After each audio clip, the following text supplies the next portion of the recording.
முதல் நாடகங்கள் நடிக்கிற போது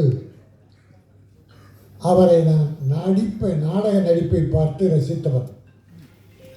கலைவாணர் அரங்கம், பழைய கலைவாணர் அரங்கம் கட்டிடத்தில், அண்ணாமலை மன்றத்தில் மற்றும் உள்ள நாடக மேடைகள் எல்லாம் அன்றைக்கு நாடகங்கள், அவருடைய நாடகம் தொடர்ந்து நடக்கும். அவருடைய பாடி லாங்குவேஜ், டயலாக் டெலிவரி நாடக உலகில் அவர் ஒரு பெரிய புரட்சியை உண்டாக்கியது. அதற்கு பின்னாலே அவர் நான் 16 வயதிலே பார்த்தேன்.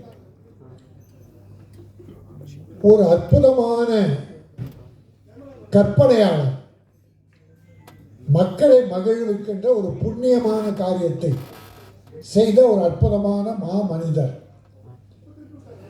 ஒரு முறை நானே ஐசரி வேலன் கருங்கல் பாளையம், ஈரோடு கருங்கல் பாளையம் போனோம். ராத்திரி 11 மணி. அங்கே கவுண்டமணி கிணத்துலேருந்து மீனை புதுசாக பிடிச்சி, அங்கே இருக்கிற ரசிகர்கள், அவருடைய ரசிகர்கள் மீனை ராத்திரி 11 மணிக்கு பிடிச்சி வறுத்து அப்போ சாப்பிட கொடுத்தா அந்த நேரத்தில் போயிட்டோம். அந்த விருந்தில் நாங்களும் பங்கு கொண்டோம். நான் சில நாட்கள் தான் அவரை சந்தித்திருக்கிறேன், ஆனால் அத்தனையும் பொன்னான நாட்கள். கவுண்டமணி அவர்கள் தமிழ் திரையுலகில் நடிகராக வந்த பிறகு இந்த தமிழ் திரையுலகம் பொற்காலமாக இருந்தது. ப்ரொடியூசர்ஸுக்கெல்லாம் ஒரு பொற்காலம். அதே சமயம் பாக்யராஜ் அவர்கள், டைரக்டர் வாசு அவர்களாம் ஒரு பீரியட், ஒரு காலத்தை தன்னகத்தை அடக்கி வைத்திருந்தார்கள். திரையுலகம் அவர்கள் கையிலே இருந்தது. தயாரிப்பாளர்கள் மகிழ்ச்சியாக இருந்தார்கள். என் அருமை தம்பி சிநேகன் சொன்னதை போல படத்தை பேரை பார்த்து போஸ்டரில் கவுண்டமணியை பார்த்தா அந்த படம் பார்க்காம மக்கள் இருக்க மாட்டாங்க. கவுண்டமணிக்காக ஓடிய படங்கள் ஏராளம். அவரை நம்பி எந்த பொழுதும் கெட்டு போனதில்லை. காலம் தவறாத படப்பிடிப்புக்கு வந்து நடித்து கொடுத்து ப்ரொடியூசரை காப்பாற்றியவர். தம்பி ராஜகோபால் இயக்கி இருக்கிறார். அவர் ஒரு நல்ல நகைச்சுவை எழுத்தாளர். பல படங்களுக்கு பெயர் இல்லாமலே நகைச்சுவை எழுதி கொடுத்தவர். அவர் இன்றைக்கு இந்த படத்தை இயக்கி அத்தனை கற்பனையும் கொட்டி பிரமாதமாக பண்ணியிருக்கார். ஒத்த ஓட்டு முத்தையா.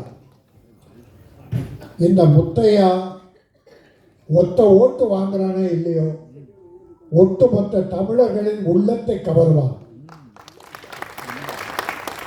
ஒட்டுமொத்த தமிழர்களின் நோட்டும் இந்த ஓட்டுக்கு வரும். படம் பார்ப்பார்கள். ஏனால் மக்கள் ரொம்ப அழுத்தமாக இருக்காங்க, மன அழுத்தம் அதிகம். இப்படிப்பட்ட நல்ல நகைச்சுவை படங்கள் வேண்டும் என்று விரும்புகிறார்கள்.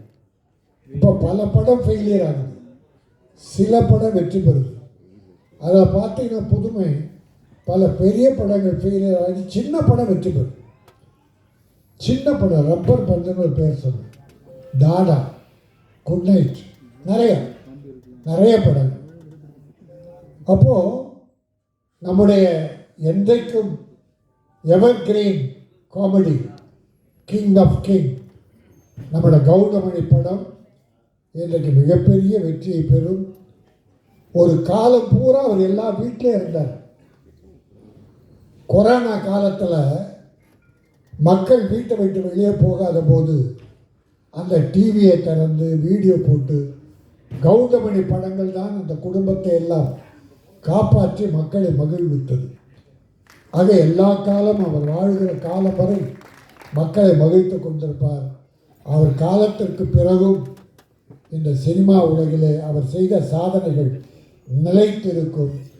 பல நடிகர்கள் தலை கனத்தை குறைத்து வருமானத்திற்காக தன்மானத்தை இழந்து இருப்பதை விட கவுண்டமணி அவர்கள் எப்படி இந்த திரையுலகில் நடந்து கொண்டாரோ, எத்தனை ப்ரொடியூசரை காப்பாற்றினாரோ, எத்தனை இயக்குநர்களுக்கு பெரிய மரியாதை கொடுத்தாரோ, அதை போல அவரை வழிகாட்டியாக கொள்ள வேண்டும். இந்த ஒத்தை ஓட்டு முத்தையா தயாரிப்பாளர்களை காப்பாற்ற